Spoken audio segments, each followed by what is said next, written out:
Today we will be reading the story of Babar, the little elephant. In the great forest, a little elephant is born. His name is Babar. His mother loves him very much. She rocks him to sleep with her trunk while singing softly to him. Babar has grown bigger. He now plays with the other little elephants. He is a very good little elephant. See him digging in the sand with his shell? Babar is riding happily on his mother's back when a wicked hunter, hidden behind some bushes, shoots at them. The hunter has killed Babar's mother. The monkey hides, the birds fly away, Babar cries. The hunter runs up to catch poor Babar. Babar runs away because he is afraid of the hunter. After several days, very tired indeed, he comes to a town. He hardly knows what to make of it, because this is the first time that he has seen so many houses. So many things are new to him. The broad streets, the automobiles and buses. However, he is especially interested in two gentlemen he notices on the street. He says to himself, "Really, they are very well dressed. I would like to have some fine clothes too. I wonder how I can get them." Luckily, a very rich old lady who has always been fond of little elephants understands right away that he is longing for a fine suit. As she likes to make people happy, she gives him her purse.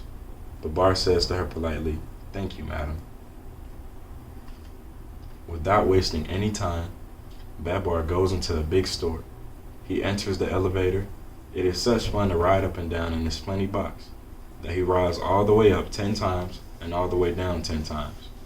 He did not want to stop, but the elevator boy finally said to him, "This is not a toy, Mr. Elephant. You must get out and do your shopping. Look, here is the floor walker."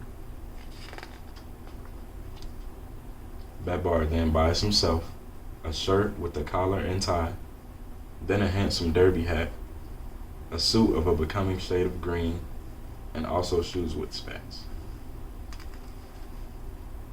Well satisfied with his purchases and feeling very elegant indeed, Babar now goes to the photographer to have his picture taken. And here's his photograph. Babar dines with his friend, the old lady. She thinks he looks very smart in his new clothes. After dinner, because he is tired, he goes to bed and falls asleep very quickly. Babar now lives at the old lady's house. In the mornings, he does setting up exercises with her, and then he takes his bath. He goes out for an automobile ride every day. The old lady has given him the car. She gives him whatever he wants. A learned professor gives him lessons. Babar pays attention and does well in his work. He is a good pupil and makes rapid progress. In the evening, after dinner, he tells the old lady's friends all about his life in the great forest. However, Babar is not quite happy, for he misses playing in the great forest with his little cousins and his friends the monkeys. He often stands at the window, thinking sadly of his childhood, and cries when he remembers his mother. 2 years have passed. One day during his walk, he sees two little elephants coming toward him. They have no clothes on. "Why," he says in astonishment to the old lady, "it's Arthur and Celeste, my little cousins." Babar kisses them affectionately and hurries off with them to buy them some fine clothes. He takes them to a pastry shop to eat some good cakes. Meanwhile, in the forest, the elephants are calling and hunting high and low for Arthur and Celeste, and their mothers are worried. Fortunately, in flying over the town, an old marabou bird has seen them and comes back quickly to tell the news. The mothers of Arthur and Celeste have come to the town to fetch them. They are very happy to have them back, but they scold them just the same because they ran away. Babar makes up his mind to go back with Arthur and Celeste and their mothers to see the great forest again. The old lady helps him to pack his trunk. They are all ready to start. Babar kisses the old lady goodbye. He would be quite happy to go if it were not for leaving her. He promises to come back someday. He will never forget her. They have gone. There is no room in the car for the mothers, so they run behind and lift up their trunks to avoid breathing in the dust. The old lady is left alone. Sadly, she wonders, when shall I see my little Babar again? Alas, that very day, the king of the elephants had eaten a bad mushroom. It poisoned him and he became ill, so ill that he died. This was a great calamity. After the funeral, the 3 oldest elephants were holding a meeting to choose a new king. Just when they hear a noise, they turn around. Guess what they see? Babar arriving in his car and all the elephants running and shouting. Here they are, here they are. Hello, Babar. Hello, Arthur. Hello, Celeste. What beautiful clothes. What a beautiful car.